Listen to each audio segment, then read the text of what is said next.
Hola familia, buenos días. Aquí contento de compartir una capsulita más con la Iglesia Unción de Guerra. Vamos a ponerlo como siempre en manos del Señor, ¿verdad? Para que Él nos guíe, abra nuestro entendimiento y sea de edificación esta palabrita, ¿verdad? Entonces vamos a ponerlo en su mano. Padre eterno, gracias, te damos por el día de hoy, Señor. Gracias, Señor, por la oportunidad de estar vivos, de compartir tu palabra. Hoy te queremos, Señor, pedir que por favor tú abras nuestro entendimiento, Señor, que cualquier bloqueo, cualquier artimaña del enemigo, cualquier cosa que quiera cerrar nuestro entendimiento o apartarnos, Señor, de la luz, sea completamente quitado, Señor, para que podamos tener claridad. Te pedimos que abras también nuestros oídos espirituales, ojos y oídos, Señor, y todos nuestros sentidos, para que podamos tener todo claro, Señor, y el entendimiento, Señor, de tu palabra resplandezca en nosotros. Gracias por todo. Te pedimos, Señor, también aprovechando este momento, Padre, por nuestros hermanos en el mundo que están en persecución. Tú sabes, Señor, lo que hay en cada corazón. Solamente te pedimos que pongas en ellos fortaleza, Señor, porque sabemos que hay cosas que tienen que suceder, pero que lo hacen por el testimonio de ti. Señor, te pedimos fortaleza, Padre, y justicia. Ven pronto porque anhelamos tu reino, Señor. Bendito, gracias. Gracias por la palabra de hoy, por la oportunidad de compartirla y por cada vez, Señor, que tu palabra es luz a nuestro camino. Gracias en el nombre del Señor Jesús. Amén. Bueno, vamos a leer una palabrita que está en Primera de Juan, capítulo 2 del versículo 7 al 17. Primera de Juan 2 del 7 al 17.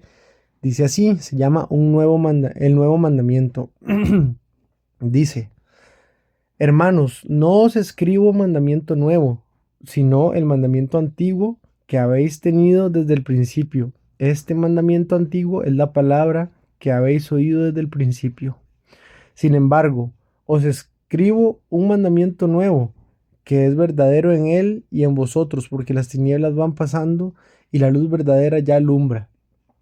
El que dice que está en la luz y aborrece a su hermano, está todavía en tinieblas. El que ama a su hermano permanece en la luz y en él no hay tropiezo.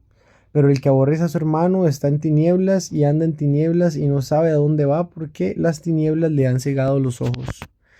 Os escribo a vosotros, hijitos, porque vuestros pecados os han sido perdonados por su nombre. Os escribo a vosotros, padres, porque conocéis al que es desde el principio. Os escribo a vosotros, jóvenes, porque habéis vencido al maligno. Os escribo a vosotros, hijitos, porque habéis conocido al Padre. Os he escrito a vosotros, padres, porque habéis conocido al que es desde el principio. Os he escrito a vosotros, jóvenes, porque sois fuertes, y la palabra de Dios permanece en vosotros, y habéis vencido al maligno. No améis al mundo, ni las cosas que están en el mundo. Si alguno ama al mundo, el amor del Padre no está en él.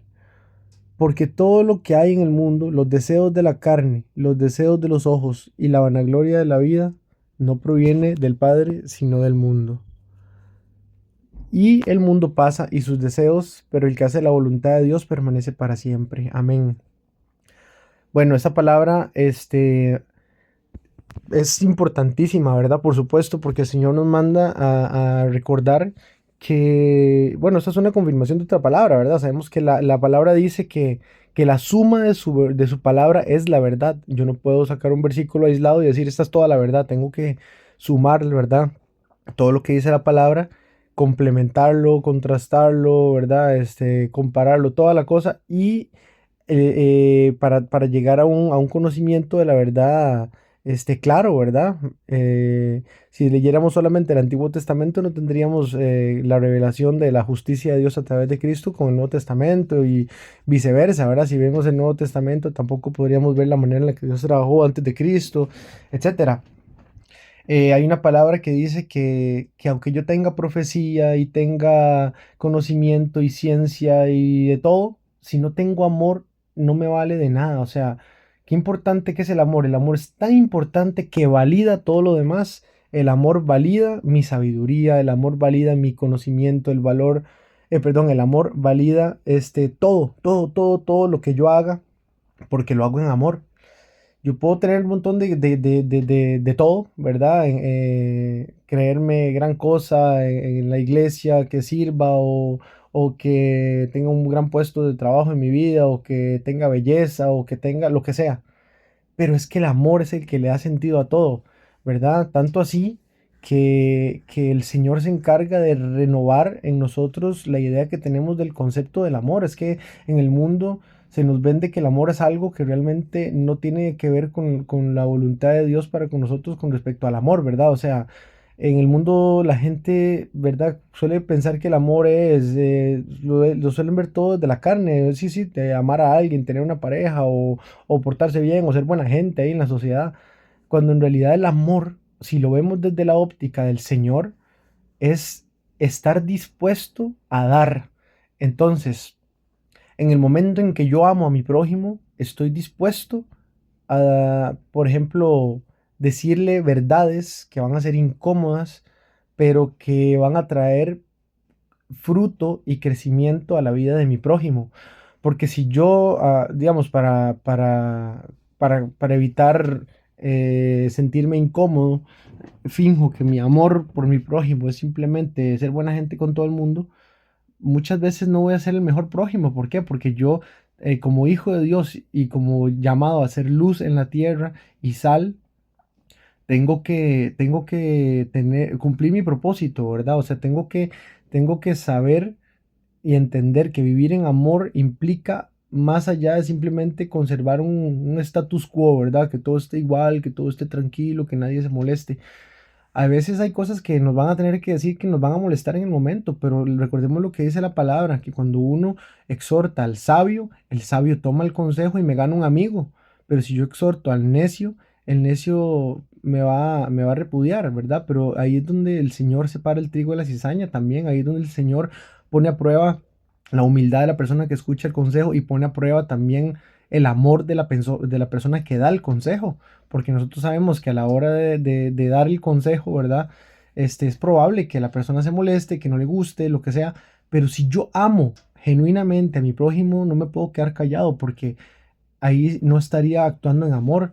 El amor que yo tengo por mi prójimo tiene que hacer que yo esté dispuesto a pasar por la incomodidad que tenga que pasar con tal de que mi prójimo crezca, de que mi prójimo sea libre, de que mi prójimo abra los ojos, ¿verdad?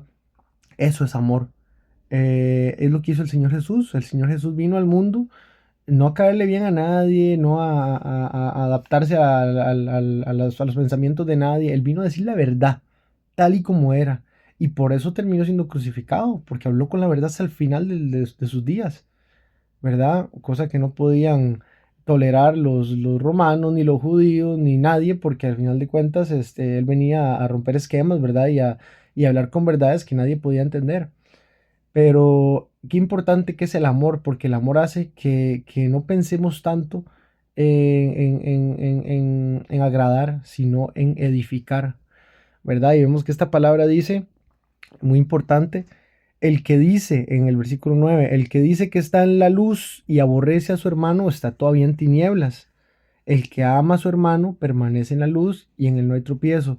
Qué importante es que nosotros nos hagamos un examen, ¿verdad? De nosotros mismos, o sea, y nos analicemos y digamos, yo, hay alguien a quien deteste en mi corazón, hay alguien a quien aborrezca, hay alguien de que con solo mencionarlo a mí que se me cambia el gesto, ¿verdad? Y el, no sé, el estado de ánimo, ¿verdad? Alguien que con solo pensarlo me moleste o traiga ira a mi corazón. Tengo que pensarlo con toda sinceridad, porque es muy probable y es muy común. No quiere decir que está bien, pero es probable y es común. Entonces, si eso es así, yo tengo que preocuparme por trabajar con sinceridad delante de Dios en el perdón, ¿verdad? Porque de la misma manera que el Señor perdonó todos mis pecados, yo tengo que entender que eso también, a medida que yo soy misericordioso, el Señor es misericordioso conmigo. A medida que yo soy de juicio duro contra los demás, el Señor también va a tener un juicio duro contra mí porque el Señor es justo. Entonces, hagamos un examen en nuestro corazón y veamos realmente qué tanto estamos viviendo en amor, qué tanto estoy dispuesto no solo a decirle a mi prójimo lo que le tengo que decir con tal de que sea edificado, sino que en mi corazón no haya rencor, no haya dolor, no haya odio por nadie, porque el Señor no está viendo de cuál de mis pecados se acuerda y cuál no. El Señor los borra todos, porque ese es el trabajar del Señor. Así de esa misma manera como el Señor perdona todos mis pecados, yo tengo que perdonar a todas las personas que me han hecho mal, a todas. Porque el Señor es el que juzga. Recordemos que la venganza está en su mano. Y no por eso vamos a estar contentos de que ojalá que ya se venga el Señor para ver a esa persona sufriendo. Todo lo contrario, si realmente nos gozamos en el amor del Señor y hay amor en nuestro corazón, la verdadera alegría de nuestro corazón no va a ser ver a esa persona sufrir, sino que la alegría de nuestro corazón va a ser ver a esa persona cambiar y ver a esa persona abrir los ojos y ver a esa persona edificarse. ¿Por qué? Porque el Señor ya tiene para nosotros, para todos, un plan de bien. Y si nosotros nos sometemos a su palabra y lo aguardamos en nuestro corazón y todo, vamos a tener una vida hermosa, a veces con dificultad, a veces con prueba, pero una vida con esperanza, una vida con fe, sabiendo que descansamos en el Señor y no en nosotros mismos, ¿verdad? Y bueno, para terminar, quería repasar los últimos versículos a partir del 15, que dice: no améis al mundo, ni las cosas que están en el mundo. Si alguno ama al mundo, el amor del Padre no está en él. Porque todo lo que hay en el mundo, los deseos de la carne, los deseos de los ojos y la vanagloria de la vida, no proviene del Padre, sino del mundo. Y el mundo pasa y sus deseos, pero el que hace la voluntad del Padre permanece para siempre. Amén. Ese pasaje de buenas a primeras no es tan fácil de entender, ¿verdad? Es difícil porque nos cuesta separar a Dios del mundo. ¿Por qué? Porque Dios creó el mundo. Entonces nos suena tan contradictorio y tan difícil de entender, ¿verdad? Quisiéramos pensar que Dios quiere que seamos felices aquí en el mundo y amemos al mundo y seamos, ¿verdad? Libres y felices y disfrutemos y hagamos y deshagamos. Ent- o sea, recordemos que el Señor es sabio y que el hombre no debe apoyarse en su propia sabiduría, sino llenarse de la sabiduría del Señor.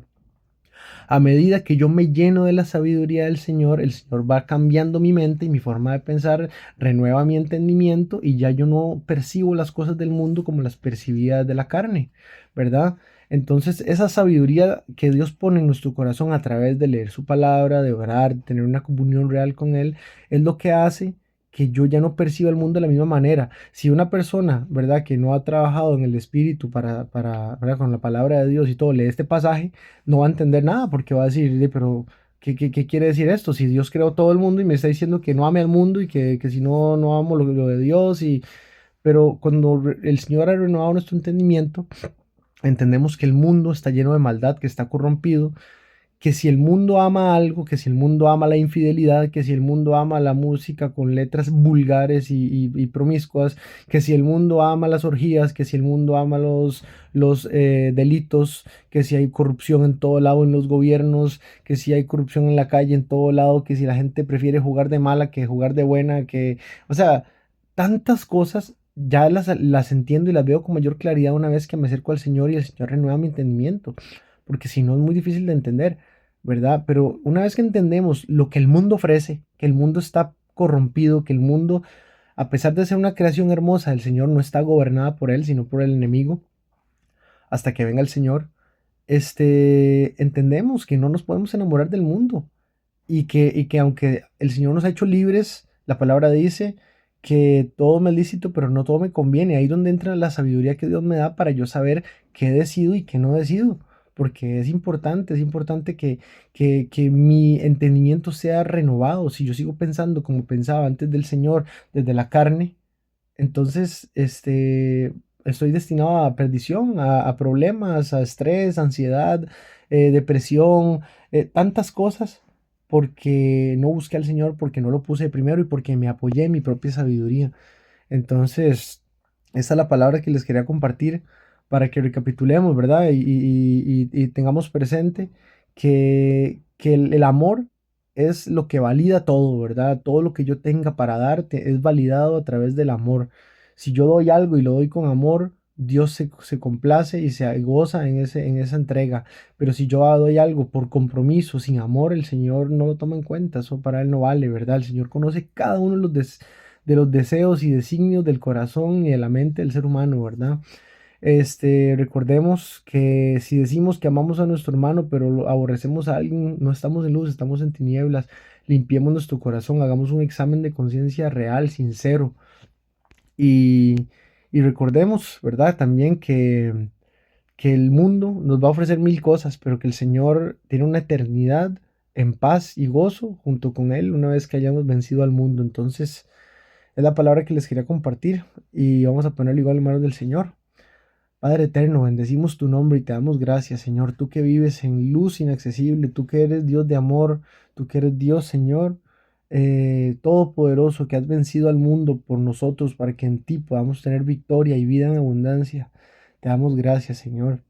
Te pedimos que selles esta palabra en nuestro corazón para que sea de edificación y para que podamos, Señor, ser sinceros con nosotros mismos, de que nada ganamos mintiéndonos, porque tú conoces todas las cosas y a ti te daremos cuenta por nuestra vida y delante de ti no hay cosa que pueda ser oculta, Señor. Gracias por tu misericordia, por tu amor, por tu bondad, porque por ti, Señor, y por tu gracia seguimos en pie y vamos para adelante. Gracias, Señor. Te pedimos una vez más por todos nuestros hermanos en Cristo que están padeciendo persecución por causa de ti. Y te pedimos valor, Señor, mucho valor, Padre, para que si esa persecución llega hasta nosotros y tenemos que padecer lo que tú dispongas, tengamos la valentía y el coraje y la convicción, Señor, para nunca, Señor, negar nuestra fe y siempre permanecer fuertes hasta que estemos contigo. Bendecimos tu nombre y te damos gracias por todo en el nombre del Señor Jesús. Amén. Un abrazo fuerte, familia. Muchas bendiciones.